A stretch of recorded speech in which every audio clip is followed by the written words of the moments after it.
Ребята, всем привет, это Foodstorm и я Антон Романов. Сегодня покажу, как сделать отличный говяжий бульон, который в будущем превратится в элитный деми-глас. Для бульона я взял дешевые части говядины, говяжьи кости, томатную пасту, овощи и пряности. Начнем. Первым делом мясо прокручиваем в мясорубке, чтобы достать из него больше вкуса.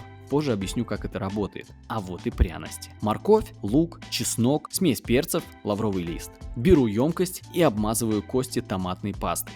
Зачем, спросите вы? В томатной пасте очень большая концентрация глютамата натрия, который усиливает мясной вкус во время карамелизации, а именно запекания в нашем варианте. Далее в ту же емкость кладем фарш. А теперь все это закидываем в духовку, разогретую до 180 градусов примерно на 20 минут.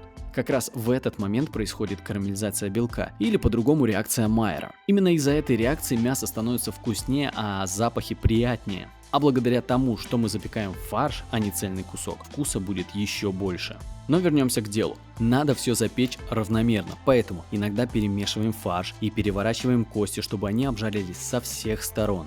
Главное, не сожгите, горелые куски испортят бульон, сделают его горьким. А пока подготовим пряности и нарежем овощи. Все нарезаем произвольно.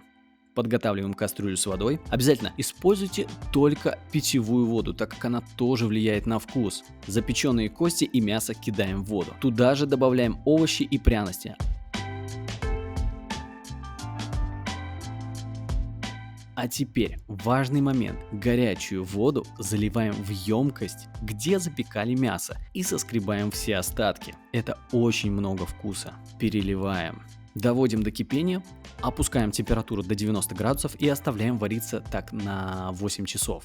Хлоп, прошло 8 часов. Избавляемся от всего, нам нужен только бульон, цедим. Не цедите в раковину, как я однажды сделал. Видимо, в тот момент мой мозг подумал, что нам нужны переваренное мясо и овощи с костями, а бульон можно спустить в водосточную трубу. Плюс ко всему это произошло в ресторане, и бульона было 20 литров. Я долго стоял над раковиной и пытался придумать, что скажу шефу.